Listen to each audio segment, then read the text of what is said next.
on. If they could pay it off with a championship, imagine that high. Imagine that, like... A Dame ring would mean more than, any It would ring since mean Dirk. a lot. Yeah, Probably. I compare the two a lot. Him and Dirk, they're staying with their franchise, their loyalty, they're obviously being the man in their city. What's up, guys? Welcome to From the Logo. Our goal is to reach 250 subs by the start of the season. Help us reach that goal by subscribing today. Ring that bell. Ding! Today we're going to do something a little different. We're getting psychological on From the Logo. We're going to discuss why we're sports fans, why we're basketball fans, and why we're Blazers fans. Colton and I met in high school. Mr. Nyquist's health class, to be specific.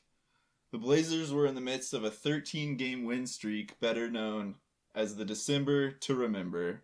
It was the first time I really watched the Blazers, to be honest with you. And Colton and I sat next to each other. We both had the last name In, and that's how he assigned our seats. Colton decided to wear a Blazers shirt one day. And I turned around and said, "Are you a Blazers fan?" And he, very off guard, said, "Yeah, so." I said, "So am I." In my defense, you don't always have somebody coming up to you asking you questions about your life that you've never really talked to before. You thought I was going to be like, "I'm a Lakers fan, get out of here." You never know, the bandwagon fans are everywhere in hiding. So. But I remember saying they were unbeatable at the time, and they certainly looked it. Brandon Roy, LaMarcus Aldridge. Travis Outlaw. Never forget. Steve Blake, my man. They definitely captured my imagination. And what a streak that was. I think all of us as Blazer fans can point to a specific time or moment in time where we were like, wow, this is why I started watching them, because it's just, you get caught up along with everyone else. It's not just, you and the team. You're a part of a fan base, a part of a group. A community. Mm-hmm. And then when you take that to another level and actually attend the games, and you're just like, wow, the crowd like rises as one. I think the story that I would like to talk about myself, I had the fortune of attending both of Dame's buzzer beaters in person. I'm not a guy that goes to every game. I try to go to as many games as I can a year, but I usually try to go to at least one playoff game. And I chose both of Dame's buzzer beaters. You lucky bastard. What can you say about... I can't, I'm speechless thinking about it, just because... Still getting choked up over there. I mean, the whole crowd just kind of rises as one. I think the .9 shot, personally, was better. Dwight Howard on his... Yeah, it was hands on his knees. Well, it was like, we were going to lose because I believe it was Chandler Parsons got a tip back, or was it Dwight Howard? Yeah, no, it was Parsons. Dwight Howard pushed somebody in the back to clear space, and then Chandler Parsons got a tip in. Rolo, maybe. It might have been Lopez. And so we were all, as Blazer fans, we were all... devastated. Everybody was devastated. And Game 7 back in Houston. Yeah. That would have been a tough road. So the arena is silent, dead silent. You could hear a pin drop. I'm like sitting down like this, like pissed. And then we all know what happens. It's Lillard. He got the shot off. Yeah. Call for the ball. I mean, I was already a massive Blazer fan. Like I tried to watch every game on TV, but that one just locked it in, even more. Like that became an obsession at that point. Yeah. And then all those years later, I got to see, the next buzzer beater again. Both of them were with my dad, by the way. Shout out to my dad. I know you're watching. The second one was a bad shot, though, as Paul George would say. It was a bad shot. The story will be told. The story will be told. It was a bad shot. Not to diminish the wave, because that was also legendary and in its own way. Westbrook was rocking the baby, and the crowd was getting pissed at Westbrook, and so having Westbrook not only clank the go-ahead shot on one end, and then Lillard getting the rebound and hitting it for 50, it was just all the perfect culmination. That just makes it just even more awesome. Destroyed the OKC franchise. If you're a Blazer fan, you don't have to be there to know what that meant.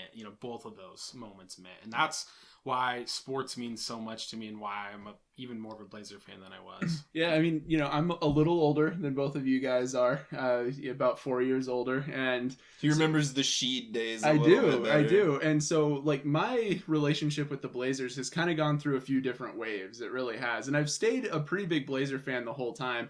And to be honest, I'm more of a Blazer fan than I am a sports fan. Sports are great. I enjoy watching a lot of sports, but the Blazers are what keep me coming back. The Blazers and the NBA basketball, that's really where my passion lies in sports.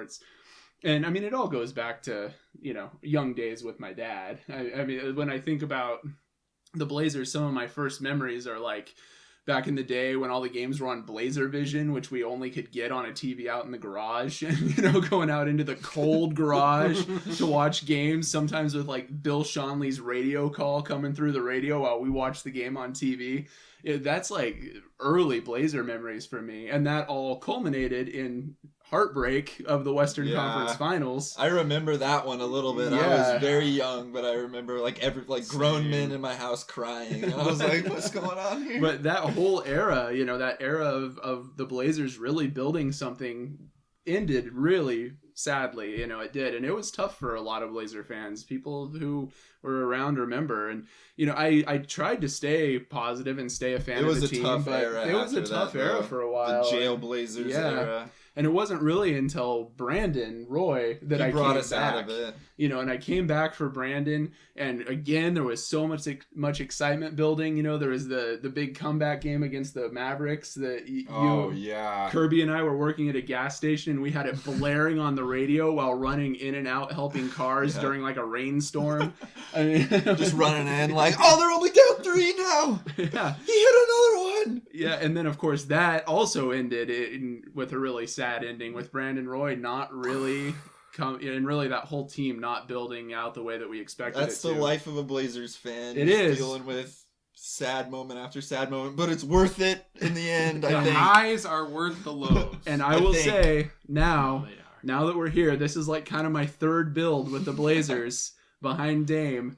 And so far, the man has not let me down. If they could pay it off with a championship, imagine that high. Imagine that, like... A Dame ring would mean more than, any ring since Dirk. Yeah, I compare the two a lot. Him and Dirk, they're staying with their franchise, their loyalty, they're obviously being the man in their city. Would be awesome. I want to touch on one thing, because obviously Dame is the legend of Portland. Hopefully he runs for mayor one day. He would win. When the Blazers had Roy and Aldridge, right, and they had a great foundation going and a core, they won the #1 overall draft pick and were able to select Greg Oden. Before Oden got to town, the hype was unbearable. Once we found out we got the #1 pick, it was lights out. I remember Kirby and I were always like discussing what was going to happen with the big three, the Blazers big three. And sadly, it didn't turn out. But that just goes to show, there's two sides of the Blazers coin. And I think that the highs are worth it, because you get to come together as a community, support the team. It's always fun to watch the best in the world do it. And, you wouldn't have it any other way. There's been like 3 times that I can remember jumping up and down, like screaming. And it was the 2 Damian Lillard buzzer beater shots, and us getting the #1 overall pick in the draft lottery. It was literally like jumping up and down, screaming with my dad, like, "Oh my god!" Well, we can't forget Rodney Hood galloping out on the floor in the 4th overtime. There's been other great moments too, but those 3 kind of stand out for me. The CJ block also for me, the chase down block. One that really sticks out in my memory too, for some reason, is the Brandon Roy 50-some point performance against the Suns. Yeah. When like when he passes to Steve Blake and Blake just passed it right back to him and he launched for 3. I remember just being like, holy shit. I think it was also like a snow day the next day at school or something like that, and I knew that I was like getting the next day off. I'm like, shit could not be more hype right now. I think another thing that I want to say is Sergio Rodriguez and Rudy Fernandez. The Spanish Armada. Rudy had a play where it was against the Suns, and he did a crazy layup and scored it, and then he came back down and stole the ball and hit a 3. Stuff like that. Right at the like quarter buzzer or whatever. Yeah, that was awesome. Stuff like that makes you just... understand why you're a Blazer fan, because it's just excitement, passion, everything that goes into it. I wanted to do this video because I've been questioning myself a little bit lately. Why am I a sports fan? Why am I a basketball fan? It's like you can sort of run circles around why you're a fan. Like, are you living vicariously through someone else? Are you not actually you're not actually participating in this? Is it all worthless? But I think the sense of community that you talked about, that both of you, all three of us talked about, the sense of community and family. Speaking of being part of a community, feel free to join us and tell us about your Blazer memories and all the things that have made you a Blazer fan over the years. It doesn't even have to be a Blazer fan. Things that make you a sports fan, things. If you're a Kings fan, tell us about all the heartbreak there. Kings fans, I love you. You're going to the Western Conference Finals this year. I'll tell you that. Comment below. Let us know. Thanks for watching From the Logo. Bye. Back taps.